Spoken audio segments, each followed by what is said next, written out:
Today on Our World, how to get help during a therapist shortage and how to cope with your stress and anxiety this holiday season.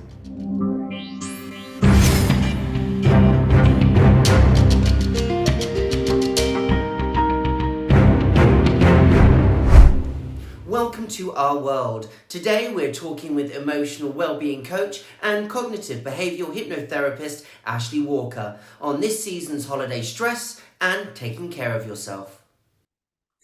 And I'm speaking to emotional well-being coach and cognitive behavioural hypnotherapist and my sister Ashley Walker. Hello Ashley, thank you for joining me. Hello Stephen, thank you for having me. So How are tis you? season. It's the It's the season holiday to be season. jolly. I Yes, know. yeah. So what are you noticing in your clients around this time of year?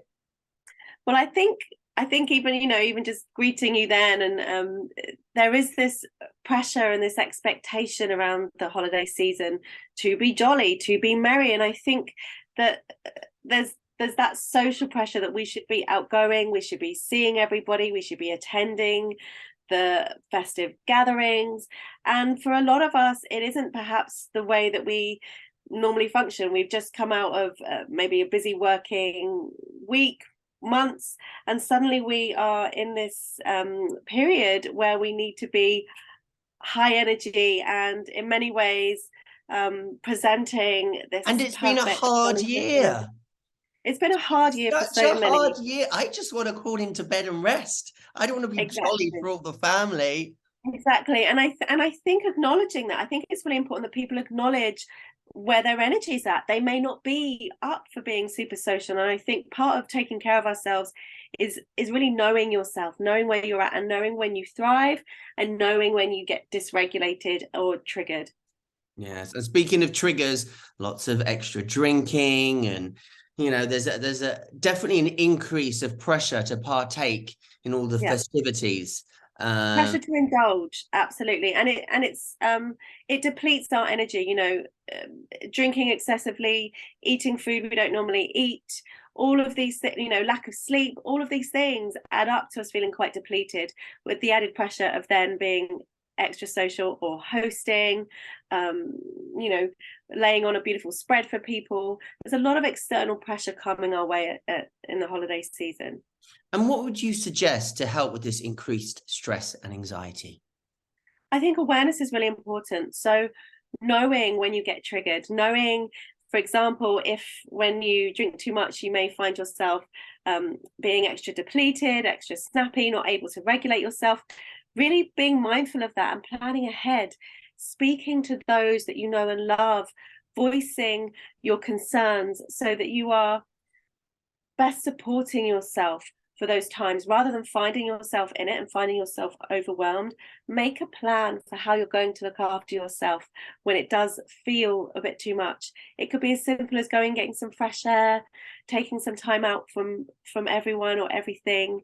It's a beautiful time to get out and take a walk, and I highly recommend that you have these self-regulating practices throughout the festive season. Often it's a time when we abandon the basic self-care, which just adds to the pile-up of overwhelm. And a lot of these expectations they're just unrealistic. The Mhm. tree, the gifts, the Yeah. just being happy.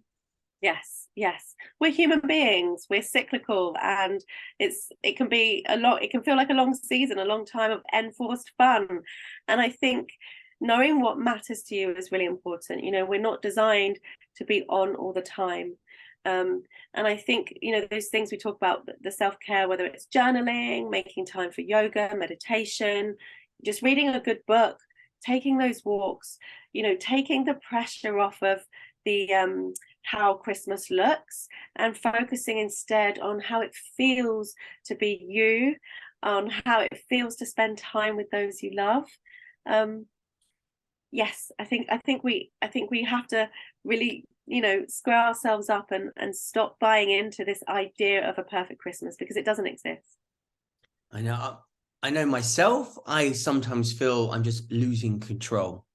Mhm. Um, because there's so many people in and out the house, and Yes. yeah, I actually find it really hard to find time for myself this time of year.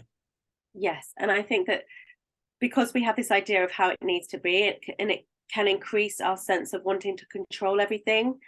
But the reality is, there is so much beyond our control: how other people are showing up, how other people are feeling, even if somebody else loves their gift or likes the food or not. And I think coming back to what is within our control, which is our intention, our energy, how we are showing up, how we're voicing our needs, how we're saying what it is that we need for others to do to help support us. I think being responsible for ourselves and going very lightly when things start to, as they always do, start to go in unexpected ways. I think having a very light touch over the festive season can benefit everyone. I mean, you're a mum yourself, two children. How are you dealing with that pressure? Well, I'm very practiced at releasing the unrealistic expectations and pressures. Yeah, two young children, but I think for me, it's about creating a Christmas that feels in alignment with us and our values and what matters. And yes, we have a tree, and then we had lots of fun decorating it. And yes, there are presents under the tree, and we'll be having a lovely meal on Christmas Day itself. But what's more important is that we're spending a lot of quality time together, the conversations, um, and really creating our own traditions. And I think that it's always important that we allow ourselves to loosen our grip on what's been before and to go into this season afresh. Like, what matters to you now? Because we're always evolving, we're always changing. And so should our Christmas traditions be. They should always be in alignment with who we are now. And we're talking a lot about family and traditions, but not everyone has that. There are a lot of people that are alone. What would you suggest to someone Absolutely. who might be alone this Christmas? They have no family Oh, or they're far away from home. yes. We are interdependent. We thrive in community. We're not designed to be on our own. And equally so, we're not designed to be codependent in the sense that we need everybody else to show up in a certain way so that we can feel okay. And I think the sweet spot is being able to communicate our needs and ask for what we need and to reach out. We love to support each other, actually, and there are many organizations, there are many charities, there are many community spaces, whether it's religious or just a local community, that are really picking up speed around this time because they want to welcome in the members of the community who may be spending Christmas alone. So it can take courage at first to reach up, to walk out of the door, to go somewhere where maybe you don't know anybody else. But if anything, Christmas is that time to lean in to being supported and showing up and just connecting with other human beings in a very simple way.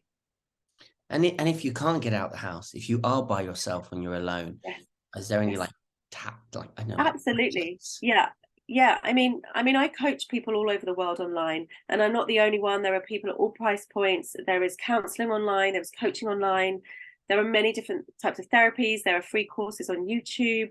There are, videos out there teaching meditation. There are so many ways that we can reach out and support our emotional well-being and our mental health. And I think um, it's always an invitation to do that. And if you notice the extra pressure of the festive season is increasing the dysregulation, feelings of overwhelm or stress, don't suffer alone. Don't sit in silence. You only have to go on social media for 5 minutes to see that there are so many people talking about the same things. So just reach out is all I would say. Do not isolate yourself any further. Yeah, I know that. I guess social media has some good as well. We moan about it, but it is creating a sense of community, especially this time of year. Absolutely. Yes, yes. Well, thank you so much for talking with me, Ashley Walker. And I hope to speak to you again soon. And happy holidays to you and the family. Happy holidays to you too. We'll speak soon. Bye, Bye-bye. Stephen. Bye. Bye-bye. Mental health is a growing problem across the US. In today's Health Minute, Mandy Gaither tells us how to get help during a therapist shortage. Across the U.S., demand for mental health treatment is growing. People are struggling to figure out where to start.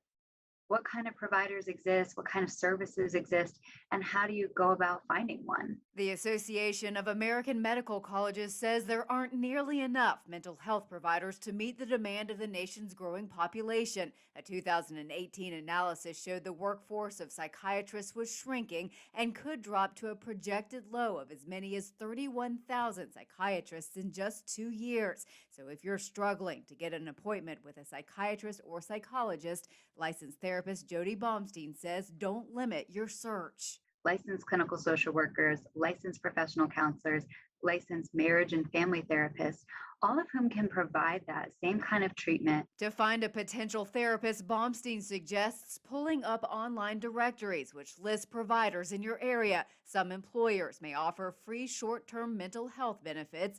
Check with private providers on whether they may have clinical interns that can help. If you're going through an insurance provider, go over options with them.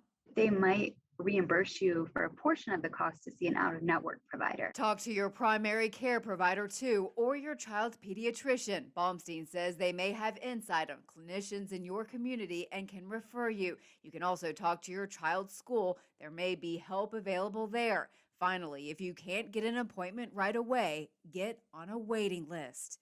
For Health Minute, I'm Mandy Gaither. Thank you for joining us for Our World. You can watch anytime at advocatechannel.com and on the Advocate Channel's YouTube page.